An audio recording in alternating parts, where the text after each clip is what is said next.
પાડીના ઉદવાડા વિસ્તારમાં વિવિધ મંડળો દ્વારા ભવ્ય શોભાયાત્રા કાઢી મહાપ્રસાદનું આયોજન કરી ગણેશની સામે કરાયું હતું। પારડી તાલુકાના ઉદવાડા ગામ, કિકરલા, રેંટલાવ, સાણંદ વિસ્તારમાં આજરોજ ગણેશ ચોથના પવિત્ર દિવસ નિમિત્તે ગણેશ પ્રતિમાની સ્થાપના કરવામાં આવી હતી।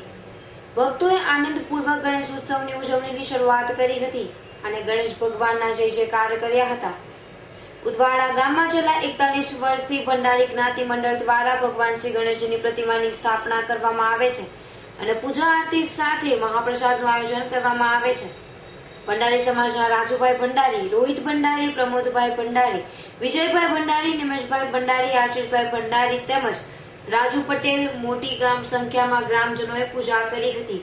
કિકરલા ગામમાં જલેશ્વર મહાદેવ મંદિર, શ્રી જલારામ મંડળ, રેંટલાવ પ્રગતિ મંડળ, સારણ યુવક મંડળ તમામ મંડળો પર ગણેશ ભગવાનની ભવ્ય પ્રતિમાની સ્થાપના કરવામાં આવી હતી। તો રેંટલાવ ખાતે 25 વર્ષ પૂર્ણ થતા ભવ્ય શોભાયાત્રા કાઢવામાં આવી હતી, જ્યારે સારણ ગામમાં મનોજભાઈ પટેલની ટીમે સંપૂર્ણ એસી મંડપ બનાવ્યો હતો। સારણ ગામના પાટી તાલુકાના પીપરફળિયામાં અમે 17 વર્ષથી ગણપતિ બાપાની સ્થાપના કરીએ છીએ ને સવારે ગણપતિની સ્થાપના કરી પછી આ મહાપ્રસાદ તમે આનંદ ચૌદસને રાખ્યા છે, પણ સારી રીતે પ્રોગ્રામ ઉજવીએ છીએ।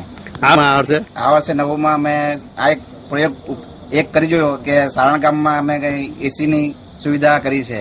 આ ગણપતિ બાપાનું અમે લોકો બી એસીમાં રહેતા હોય તો બાપાને કેમની શું વાંધો છે, અમે બી ગણપતિ બાપાને એસીમાં રાખીએ, એમને બી ઠંડક રાખીએ।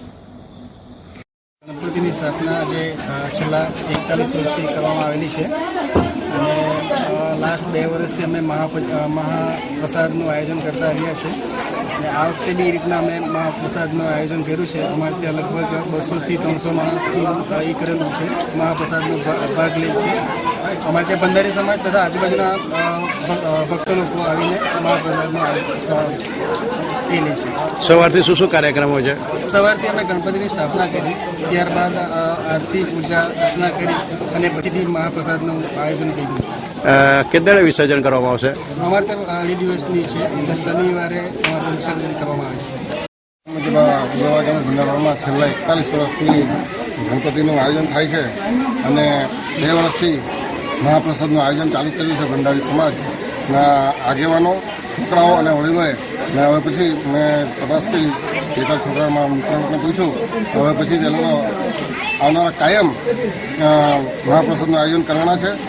એ બદલ શું કે યુવા જે આજે પહેલાં નોકરી ધંધો કંઈ હતો નહીં એટલે તે સમયે પૈસા અને એની તકલીફ હતી અને ત્યારે જે ગણપતિનું કે આ તે આયોજન કરતા ત્યારે શું કે પૈસાની ઘણી તકલીફ હતી, પણ અત્યારે આજુબાજુ ઇન્ડસ્ટ્રી છે, બધા ભણ્યા ગણ્યા છે અને બધાના શું કે સારું નોલેજ છે કે આપણે આયોજન કરીએ જેથી કરીને આવનારી પેઢીને પણ એમાં પ્રોત્સાહન મળે અને ચોક્કસપણે આજે યુવાઓ કરી રહ્યા છે એને જોઈને આજે નાના બાળકો છે એ પણ એમાં કંઈક વધારો કરશે એવી આશા રાખું।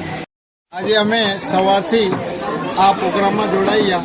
સવારે પૂજા, ભક્તિ ભાવ, પ્રેમ ભાવથી આરતી કરી, હવે મહાપ્રસાદનો પ્રોગ્રામ ચાલુ થયો છે, આરતી પૂરી થઈ ગયા બાદ અને સરસ રીતે બાપાની દુઆ છે અમારે કે સરસ રીતે પ્રોગ્રામ સારો પતે છે। છેલ્લા કેટલા વર્ષથી આ કાર્યક્રમ કરવામાં? 41 થી 42 વર્ષ થઈ ગયા છે આવી રીતે। કેટલા જણા મહાપ્રસાદનો લાભ લે છે અંદાજે? લગભગ આપણા ભંડારી સમાજના માણસો પ્લસ આજુબાજુના જે કોઈ હોય 200, 250, 300 માણસો લે છે। અમૃત પટેલનો રિપોર્ટ, S9 ન્યૂઝ, પારડી।